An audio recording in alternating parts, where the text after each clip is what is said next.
deixa queimar tudo isso. Queimou tudo isso, a gente se posiciona. Em média, um ciclo de galinha morta dura 2 anos, a depender da microeconomia local. Na maior parte das cidades, o ciclo de consumo ele volta com 2 anos, que é o que a gente chama de tempo de recuperação em função, vamos chamar aqui de estado de resiliência da região. Tudo isso em função do quê? Do ciclo de oferta e de consumo. Porra, se eu boto muita oferta numa cidade que não tem uma taxa de crescimento grande, cara, Cristiano, calma lá, eu tenho uma puta de uma demanda de consumo de investidor. Teu produto é para investidor? Não, meu produto é para morador. Então, o investidor não é teu público. Investidor é meio, não é fim. Faz sentido ou não? Quem aqui já parou para pensar sobre isso? Porra, produto para investidor é flat, é produto de segunda residência que o cara vai trabalhar no Airbnb. É um multifraction, é um multipropriedade. Tá? Mas a gente tem diversos tipos de investidores. O que é mais atuante é o investidor flipper, que é aquele cara que compra na planta, compra a cota de investimento para, na hora que você lançar, ele vende. Você já parou para pensar que todo mundo que compra nesse estado core é teu futuro concorrente? Sim ou não? Sim ou não? Porque quando você entregar, essa turma vai desovar, vai querer realizar lucro.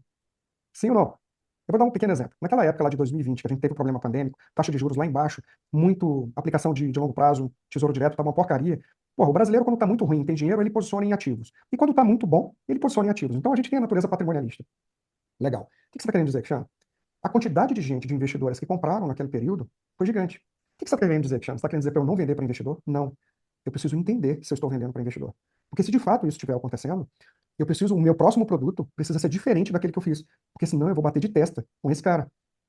E detalhe, ele vai vender um produto pronto por um preço semelhante àquele que eu vou estar na planta. Quem vende primeiro? Você que está na planta ou ele que está com o produto pronto? E investidor, como ele comprou matando, se ele tiver num perrengue de financeiro de liquidez, ele queima, como está acontecendo em muitas regiões. Faz sentido isso que eu estou falando para vocês? Marcos, faz sentido? Daniel, faz sentido? Josan, faz sentido? Cristiano, tá, mas a gente tem umas peculiaridades. A gente tem um ciclo natural de quê? População flutuante não residente. Porra, regiões de fora. Tá legal.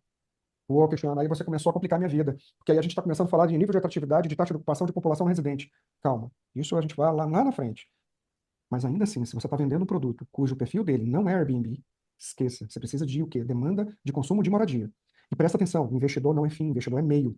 Se você tem um mercado muito grande. Pronto, vou dar um pequeno exemplo. Você tem várias cidades que passou por um boom de escritórios, salas comerciais. Qual é o principal indicador você faz uma pesquisa idiota? Você vai fazer uma pesquisa de levantamento das ofertas. O principal indicador que pode sinalizar para você que aquela região está perigosa pra caramba. Presta atenção. Uma vez eu dei uma entrevista, cara, que quase fui ameaçado de morte depois, que o pessoal mandando mensagem, pô, você está querendo ferrar o meu mercado, porra, você é um irresponsável. Um monte de incorporador vendendo salas comerciais. E eu falava, caralho, não tem mercado de consumo. Ah, mas eu tenho uma lista de espera de gente querendo comprar para investir. Tá, o que que eu penso? Eu, incorporador. Esse cara está comprando de mim, muito provavelmente é um comprador que eu estou fidelizando, investidor. Só que a maior parte desses investidores não são qualificados. Então, o que que o cara imagina? Eu vou comprar um escritório, eu vou ganhar dinheiro com locação e vou ganhar dinheiro com a rentabilidade do mercado imobiliário. Ou seja, a valorização imobiliária. Sim ou não? Vamos olhar os dois? Se na região não tiver demanda de ocupação, o aluguel cai. Ou seja, eu não vou ter ganho de aluguel, eu vou ter o custo de IPTU e condomínio. Ora, se na região não tem acomodação, não tem taxa de ocupação, o que que acontece? A atratividade do valor que eu acho que vale cai por terra. Porque quem é que vai comprar uma coisa que não vai ganhar dinheiro? Ô, Mas, Cristiano, Cristiano, tem muita gente que é, quer comprar. Meu brother, taxa de vacância. Qual a quantidade de unidades em vacância média na tua região? Taxa de vacância é o quê? A quantidade de produtos que já estão lançados, já estão funcionando, que não foram ocupados nunca. Cristiano, Pode falar. desculpa, isso é um caso de você ter também, por conta desse.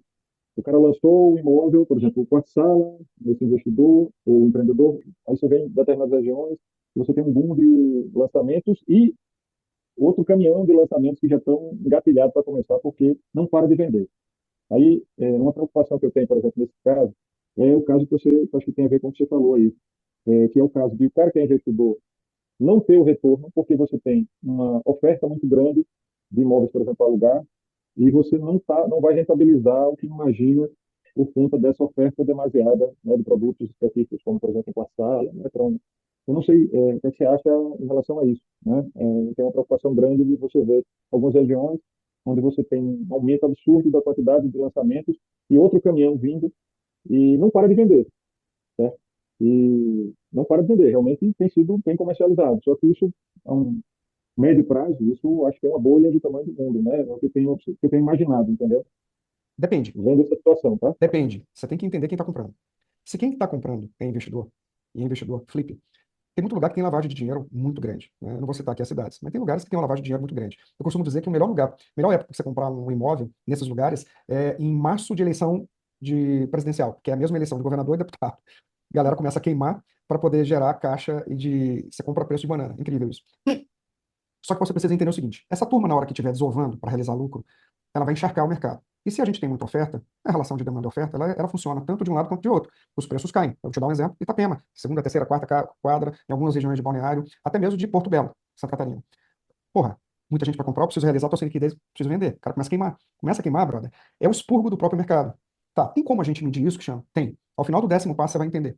Se você estiver monitorando o mercado, tem como você medir isso. Dá trabalho? Dá. Mas dá para medir? Sim. Tranquilo? Sim. Eu vou te dar um exemplo. Tem regiões que você já entende que isso é um risco, mas que esse é o contexto. Vou te dar um exemplo. As famílias do agro, né, os mercados de agro, eles gostam muito de mobilizar capital em patrimônio. É da cultura deles. A turma está muito acostumada a imobilizar capital. E os caras nem imobilizam tanto com a ideia de fazer flip, de revender. O cara imobiliza, é da cultura, o cara vai comprando lá por oportunidade, vai tendo patrimônio, enfim. Mas qualquer alteração nesse mercado, como problemas climáticos, diferencial de câmbio, problemas logísticos, ou de safra de bicho e tudo mais, meu irmão, a primeira coisa que o cara vai queimar são os ativos. E não interessa se o mercado tem, não. O cara desce o sarrafo no preço. E aí a gente começa a entrar em pequenos ciclos de galinha morta. Se você estiver monitorando o mercado, você consegue ver isso, até mesmo antes de ele pegar uma propulsão. E se você consegue monitorar o mercado o tempo inteiro, você consegue, na realidade, ver isso antes disso acontecer. Chegando ao ponto de você chegar e falar, porra, agora é hora de sair da festa. Tá na hora de parar. Ah, eu vou postergar o lançamento.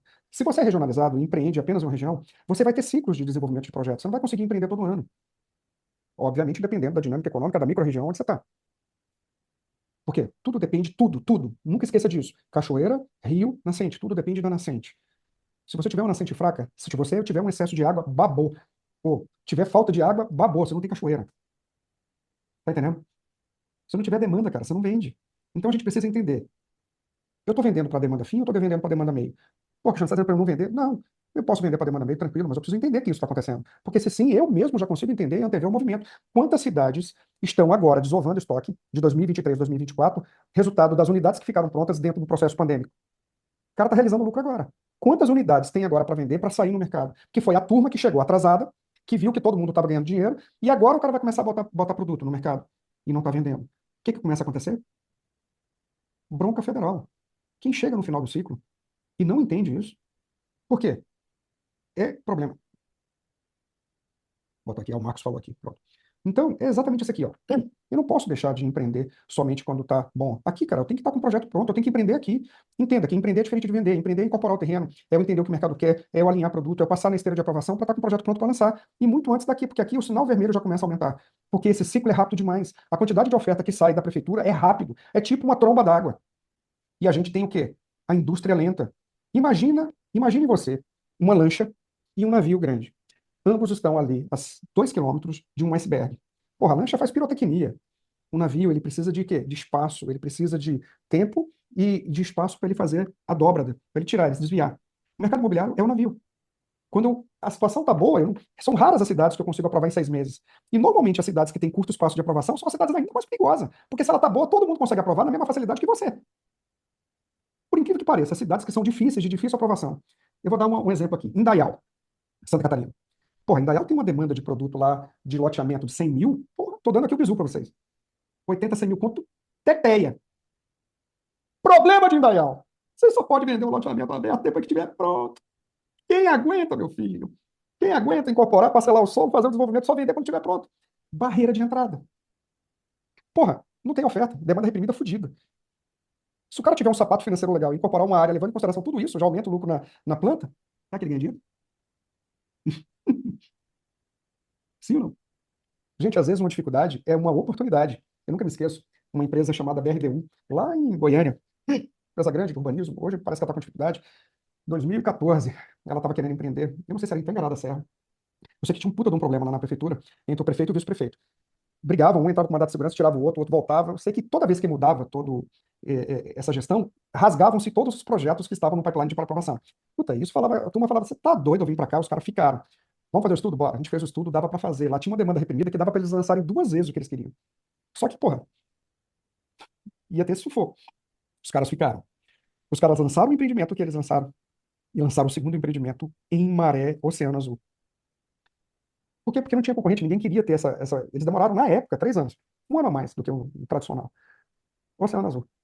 Você está entendendo que muitas vezes uma cidade boa, por ser uma cidade difícil, pode ser uma grande oportunidade? É isso que eu quero trazer para vocês, eu quero provocar vocês. Porque como a gente tem baixa barreira de entrada no setor imobiliário, quando tá bom e não tem barreira nenhuma, tá perigoso pra caraca. Porque você não tá vendo. O cara do norte pode empreender no sul, o cara do sul no centro-oeste, o cara do centro-oeste no nordeste, o cara do nordeste no sul. E eu não tenho fator limitante. Eu, porra, tem um grupo de investimento gigante em São Paulo, que a gente fez um monte de trabalho, a turma vai aonde a oportunidade está. Aí, do nada, você, não, porra, eu conheço a minha cidade, eu tô aqui há 30 anos, eu sei que você conhece, mas você não conhece o potencial da tua cidade, se você não estiver mapeando isso. De uma hora para outra, pum, lançamento de tantas unidades iguais a do cara na frente dele. Pegou a demanda. E ele teve que postergar o lançamento dele em 2 anos. Tá entendendo o que eu tô falando? Não importa se você tá aí há muito tempo. Se você tá há muito tempo, você tem que entender toda essa dinâmica e, sobretudo, entender que não existe fronteira. Você pode ter um forasteiro ali na prefeitura que você não sabe, e você só vai descobrir quando esse cara lançar. Tô falando bobagem. Isso é perigoso pra caramba, gente. É a danada da oferta futura. Eu tenho 2 tipos de oferta futura. Eu tenho a oferta do pipeline da prefeitura que está em aprovação, e eu tenho a pior de todas, que é aquela que está aprovada, pronta para construir e não está lançada. A decisão de lançar é assim. Eu vou contar um case amanhã. O cara foi atropelado, ida e voltando, por conta disso. Tá, Cristiano, no momento de expansão, eu tenho sinais da expansão, né? Olha aqui, o vermelho não tá aleatório, tá? O vermelho, ele está dizendo que ele tá perigoso. Já vai, Cris, vai não. O vermelho, ele está aleatório. E não está aleatório. Está perigoso. Expansão, alto índice de VSO, venda sobre oferta, demanda reprimida com intenção de compra, aumento de preço constante e grande número de novos empreendimentos. Bom para vender. Aproveite o momento para vender projetos aprovados. Apesar de ser uma fase atrativa, é preciso ter cuidado para você não chegar no final da festa. Será preciso monitorar bem essa relação de demanda e oferta, visto que a transição ela é muito rápida para a próxima fase. No instante, ela entra na fase de cuidado. Evite incorporar em áreas nesse período, até porque você vai pagar um custo excessivo da área. Você vai estar sob efeito da especulação imobiliária. Os preços vão estar mais altos. E a tua margem diminui. Aí a gente entra rápido na retração, que é o VCO em queda, alto volume de estoque, aumento da inflação, endividamento das famílias, intenção de compra postergada. Bom para prospectar. Aqui já começou a deixar de ser bom para vender. Tchau, babou. Eu já saí antes. Aqui é bom para a gente começar a ver onde que a gente vai produzir novos negócios. De preferência, em regiões que têm uma dinâmica econômica boa ou em mercados que têm uma fatia de demanda reprimida com poder aquisitivo legal, que dá para eu consumir. Show. Estruturação, comece aqui. E você vai finalizar onde? Por que está vermelho? Por que está verde? Esse é o filé.